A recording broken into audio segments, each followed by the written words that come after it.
Hello viewers, आज के video में हम देखने वाले हैं कक्षा 10वीं संस्कृत विषय का अर्धवार्षिक परीक्षा का पेपर। तो शुरू करते हैं। प्रश्न नंबर जो पहला है वह है उचित विकल्प चित्वा लिखत। तो यहाँ पे उचित विकल्प चयन कर आपको लिखना है। तो इसमें पहला है रामस्य तस्मिन् पदे कह विभक्ति अस्ति। रामस्य इस पद में कौन सी विभक्ति है?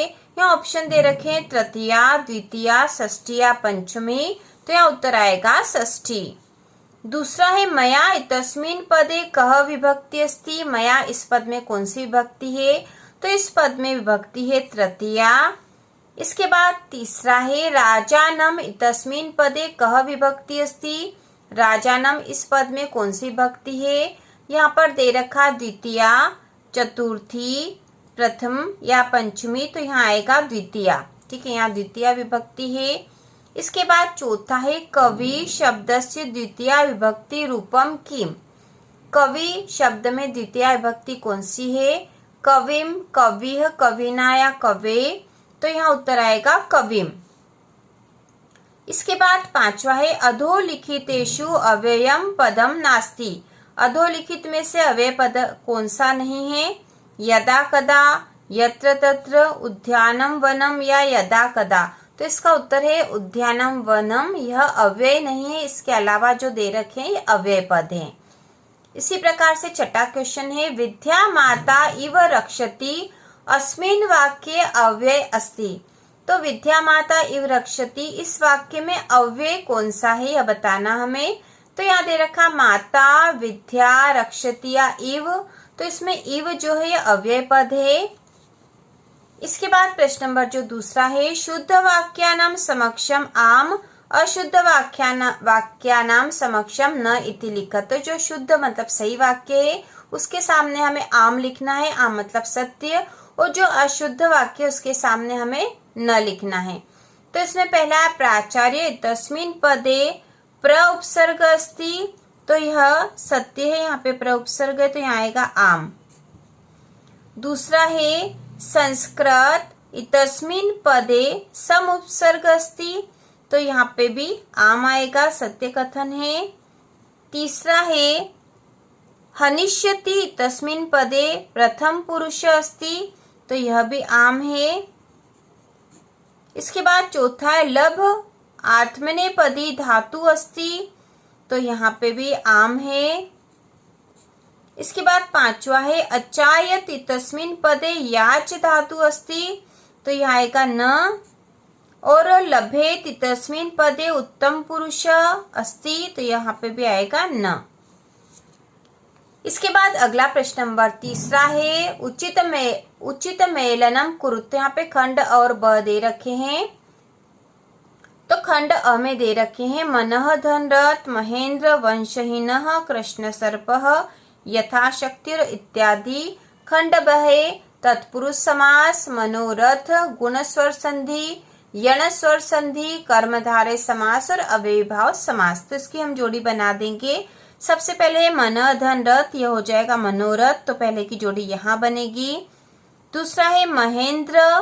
तो महेंद्र में गुण स्वर संधि है तो दूसरे की जोड़ी यहाँ बनेगी। तीसरे नंबर पे वंशहीन। तो यहाँ पे वंशहीन जो है तत्पुरुष समास का उदाहरण है तो तीसरे की जोड़ी यहाँ बनेगी।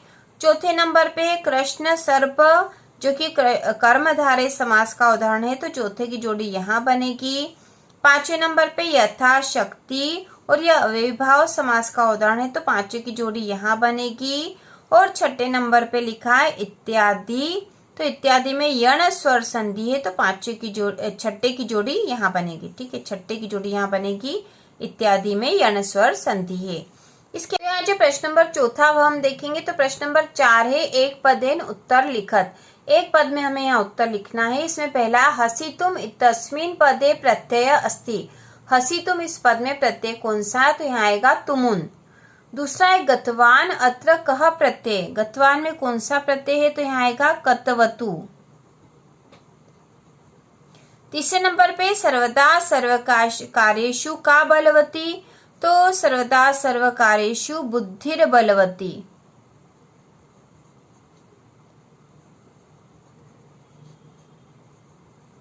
बुद्धिर बलवती।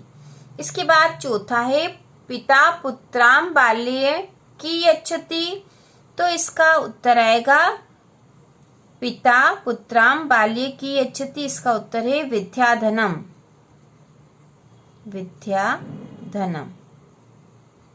इसके बाद पांचवा है अजा, ठीक है, ये इसका है अजा इति पदे कह प्रत्यय अस्ति, तो अजा इसमें आ प्रत्यय है। छठा है जननी कीदृश भवति, तो जननी जो है तुल्य वत्सला, यह उत्तर आएगा इसका तुल्य वत्सला, ठीक है, तुल्य वत्सला यह उत्तर आएगा छठे का।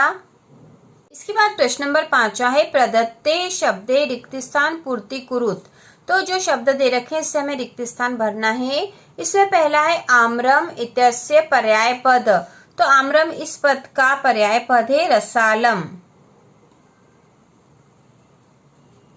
इसके बाद दूसरा है विशाल ग्राम इतस्मिन् पदेयाः विशेषणम अस्ति, तो विशाल का विशेषण क्या होगा, तो यहाँ पे आ जाएगा विशालः, विशालः। तीसरा है प्रसीदामि इत्यस्यं विलोम पदम अस्ति, तो प्रसीदामि इसका विलोम पद हमें यहाँ लिखना है, तो यहाँ पे आ जाएगा राहिमी।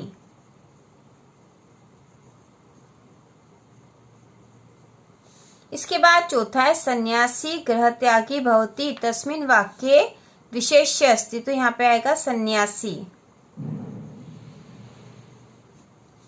इसके बाद पांचवा है पाषाण इत्यस्य पर्याय पद अस्ति, तो इसका उत्तर है प्रस्तरम।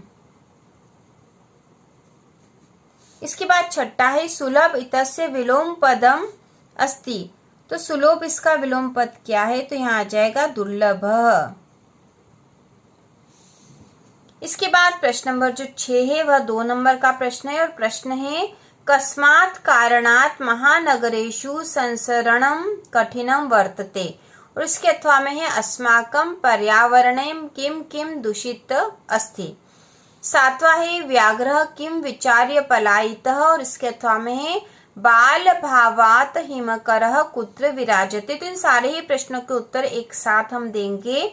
इसके बाद है रामः लव वो कुत्र उपवेशयितुं कथयति, और इसके अथवा में है बुद्धय कीदृश्य भवन्ति। इसके बाद प्रश्न नंबर 9 है नराणां प्रथमः शत्रु कः, और इसके अथवा में है मयूरः कथम नृत्य मुद्रायां स्थितः भवति।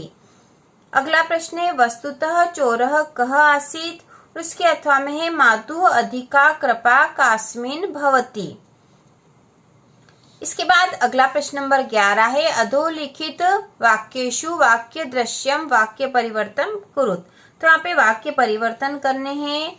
इसके बाद प्रश्न नंबर 12 है रेखांकित पदांति अधिकृत्य प्रश्न निर्माणम कुरुत, तो ये जो पद है इनसे प्रश्न निर्माण करने हैं कोई 2, तो इसमें पहला वाक्य दे रखा तत्र राजसिंहो नाम राजपुः वसति स्म, दूसरा है बुद्धिमती चपेटया पुत्रो प्रहतवती, और तीसरा चातक वने वसति।